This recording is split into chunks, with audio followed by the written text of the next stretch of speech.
Hello class, this is your teacher Mr. McDougall with your next tutorial in Photoshop. I'm going to show you a new tool called the cropping tool in this one, and we're going to go over a new technique called the clipping mask. So let's go over what those are right now. Let's start by downloading our exercise files. Click on exercise files, come over here to the three dots, click on those, open a new window, and now you'll see the download button right here. Let's click download. So now it will appear in our downloads folder. Perfect. Close that. And now let's open them up, move them to a project folder in Google Drive, and then we can open them up in Photoshop. Let's go to Finder, and we'll go to Downloads. Here is the exercise files right here. This one is useless until we open it, so let's double click on it. Perfect.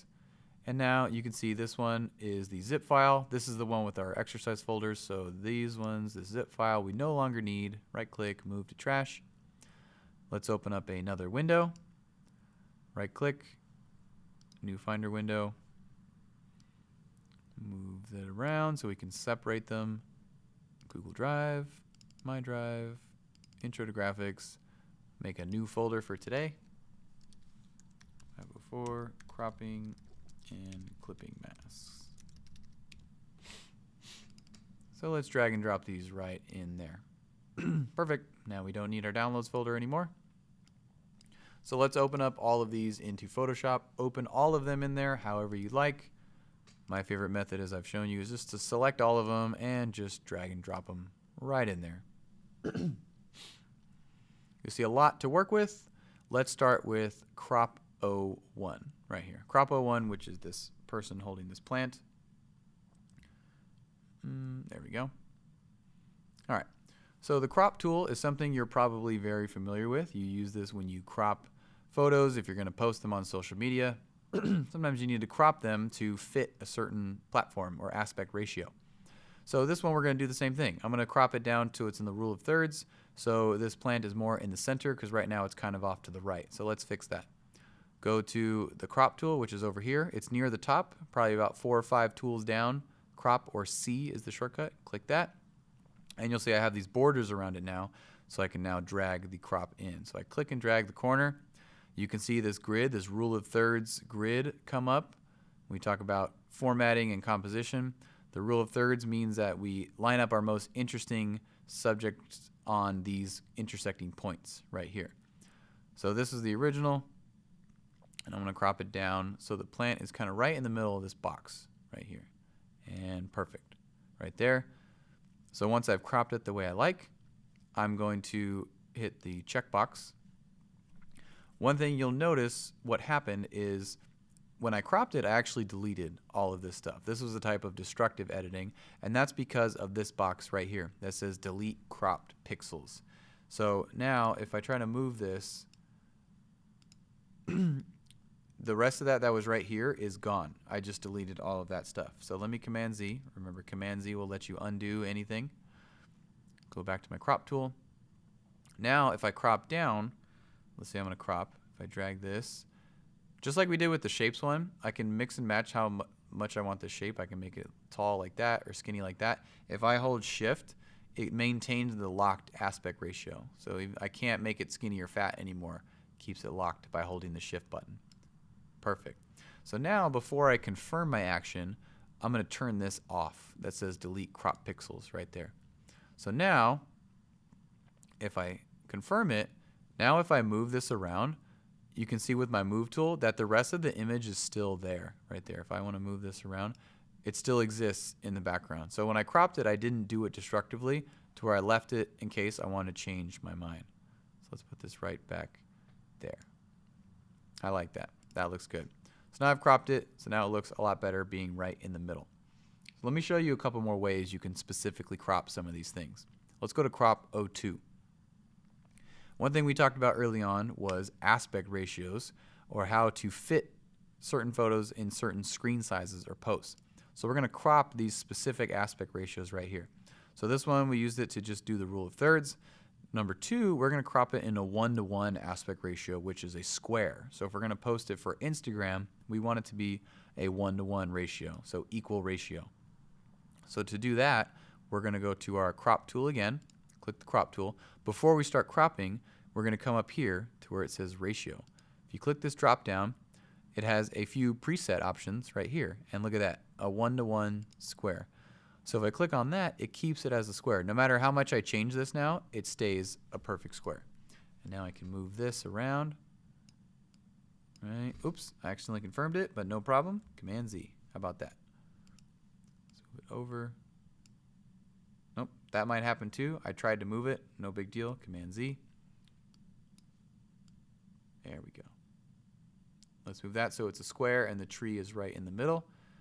Let's make sure this is still turned off so I don't actually delete the rest of it, and confirm. Either hit the return key on your keyboard or hit this checkbox and it will confirm your action just like that.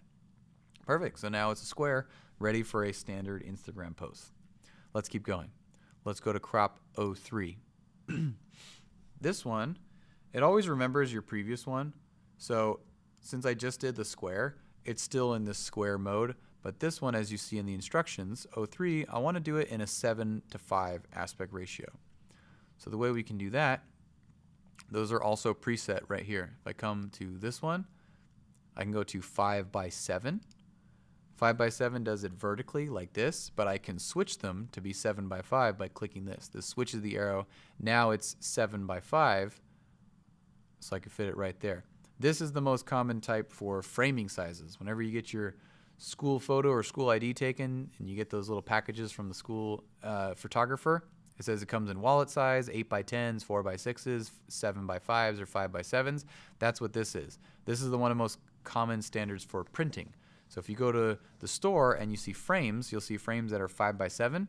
So now I know I've cropped it so it'll fit exactly in that frame. And as a photographer, that's very important to make sure that I have them that are the right frames, because that's what people are going to do with my pictures. They're going to put them in frames and put them in their houses. Awesome. Let's do another one that is going to be 9:16. So let's do the last one on crop 04. We're going to do 9:16 aspect ratio. So let's go back, crop 04. And you guessed it, that is also one of the presets right here, 16:9, but we need to switch it by clicking that. Now it's 9:16.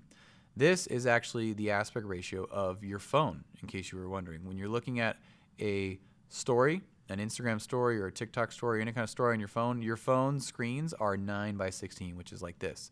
Reverse 16:9, this is what you see when you turn it sideways. And this is pretty much all computer and TV monitors are 16:9 as well. So when you're watching a YouTube video, it's set in this ratio. Right now we're going to do 9:16, so you can put the girl right in the middle, right there. Excellent. Cropped is turned, pixels is turned off, so I still have it. Excellent. So if I wanted to move it, the rest of the image is still there. Excellent. So we can use the crop tool not only to crop images and cut them out, but we can actually straighten images as well. If you go to crop 05 now, this one we're not going to necessarily crop to a specific shape. This one we are going to crop to fix the horizon line, which is this line that's going straight across right here. So let's go to our crop tool. Remember, it always goes to whatever your most previous one was. To reset it, just go back here and go back to ratio, and then clear these numbers. See how it's still stuck in the 16:9? I can't change that. So I need to clear these numbers. That will allow me to freely put it back to the way I want it to be. Let's put it back to normal. Excellent. All right, so we're going to straighten this photo with the crop tool by coming up here to where it says straighten, and you see this little bevel icon. So click this icon, and you'll notice your mouse now has a little bevel. Now we just need to draw a line on the horizon line, and it will tell the crop tool to straighten on that line. So come to the edge of the horizon line right here where the water meets the sea, click and hold your mouse, and then drag it this way. See, now I'm dragging this line around. Still holding my mouse, I'm just going to drag it to the other end of the sea right there, and then let go. What happens is it crops it out and it rotates it to straighten it right there. So if I hit return, now the photo is straight. So this is the before. Oh, never mind. So you can see what it was before, and now it looks nice and straight. Let's do the same thing with crop 6, 7, and 8. Let's straighten the horizon line. So I got my crop tool. Click this straighten one right here. And then same thing. Click all the way on the edge where this line is, and click all the way over here and let go on the other end. It will tell the crop tool that that's the horizon line that should be straight. We don't want to see it at a crooked angle. Perfect. Let's go to 07. Do it again. You can see all of these horizon lines are crooked. Make sure you have the straighten thing icon. If you just come straight here and try to do that, you're going to do this. That's not what you want. Click this bevel icon right there. And let's draw a straight line. Perfect. Excellent. And one more on crop 08. Same thing. Click here. Click this. And drag it along the horizon line. Perfect. Now it is perfectly straight. Excellent. So that's how you use the crop tool. Now let's move on to that clipping mask thing I mentioned at the beginning. So now let's go to clipping 01. Awesome. All right, so what you're going to do here is we're going to do a clipping mask, which allow us to type our name and have this texture come through. So let me show you what I mean by that. So for that one, we're going to use another new tool called the type tool. So let's go down here to this one. This is the type tool. By default, it's on horizontal. Just leave it on that one. That's the default one. Click on it. Horizontal type tool. That's what we want. And you're just going to come over here and you're going to click once and then just type your first name. So now you can see I've started typing it. It doesn't matter what the color is. You can change the color by again going to our color picker and changing it. However, that does not matter for right now because the color is not important. What is important is that you have a big, bold, thick font. So to do that, you can highlight the word. All right, let me move it for a second so you can see it. So if you highlight the word, you can change the size over here. Click on these numbers right here, and this will change the size. See, I got bigger. I go all the way up to 300 if I want it to be that big, or 150, whatever these presets are. You can also just type it in. If I want to type in 100, you can do that. You can also change the font over here. Yours is probably on this Myriad Pro by default, but you can change it over here. If you scroll through, you can see all the different fonts that it allows you to do. Pick a big, bold looking font, a thick font that you could see through, maybe something like that. The one I really like is either this Fat Frank one or this Impact one. I like either of these because it's a nice, bold, thick font. The other way you can change the size, instead of dealing with those numbers, if you go to your Move tool, you can then just drag the corners of it and make it bigger like that as well. Perfect. All right, so make sure it's a big, bold font like the Impact or one of the other ones because we want to be able to see through it. If your font's too skinny, it may not, you may not be able to see the effect. So let's put our text wherever we want for right now. In order to do the clipping mask, we need the background layer to be above the text layer. We need to change our layer order. But as I mentioned, the background layer usually stays locked and it doesn't let you do that. But in this case, we're going to do a bit of destructive editing because we want it to look cool. So we're going to unlock the background layer by clicking this little lock icon right there. Now it's layer 0. Now it's free to move around. I'm going to move it to the top. My text is still there. Just remember layer order is what we're talking about with the text. So it's right there. I'm just hiding it, but it's just underneath the background layer. But what I'm going to do now is I'm going to create a clipping mask. So on this layer with this one selected, I'm going to go up here to layer, and then I'm going to come down to create clipping mask. And watch this. It does this effect now. So now this layer is clipped down to the layer underneath it, and I could see through it. So I can also continue to move it. If I use my Move tool, I can move the layer 0 and move it around and get it to the way I like it. I can also move the text. This is one of those times where the auto select could be a problem. I mentioned that a few lessons ago on be careful of the auto select because sometimes it could be more harmful than helpful. So if you're trying to move the text, say I want to click and drag the text, but it keeps grabbing the background layer, and then I go, you know what, click the text and go, haha, move it, but it's still not working. That's where you want to turn the auto select off. So I'm going to turn the auto select off. And now I'm going to click my text layer, and now I can move the text layer on its own. Most of the time the auto select is helpful, but this is one of those cases where, as I mentioned, it could be a problem.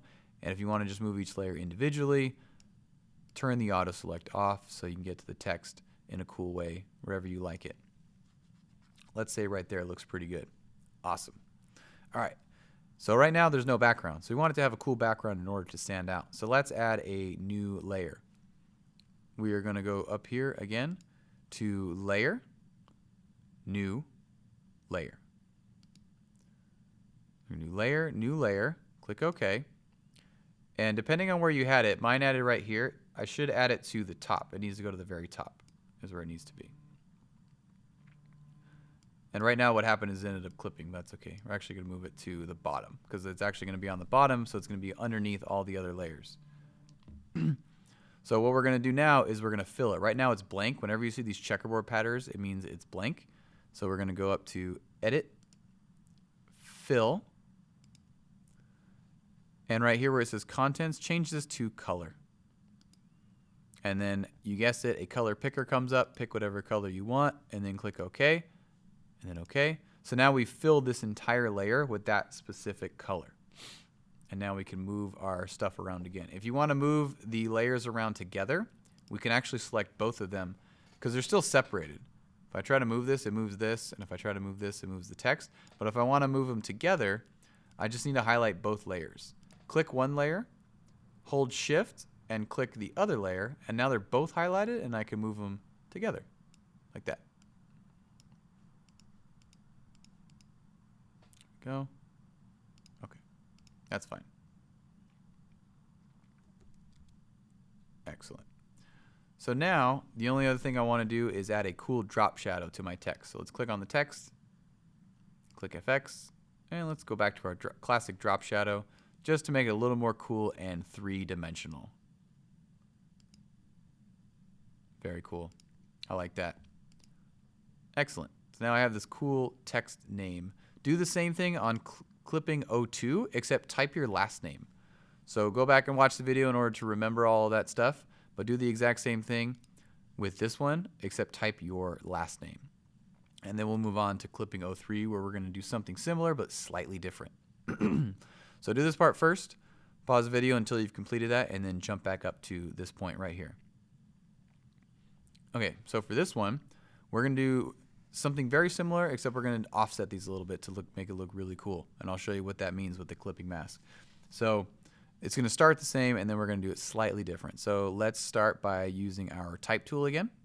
Go to your type tool, click on here, and just do the first letter of your first name for this one. We're just going to do one letter for this one instead of a whole word.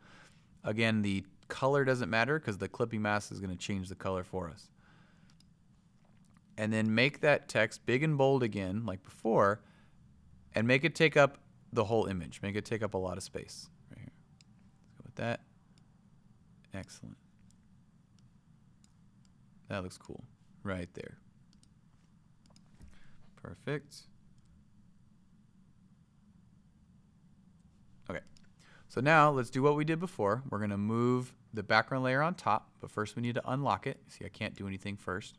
Click this little lock. Now it's been unlocked. Move it to the top. Excellent. And now let's create our clipping mask.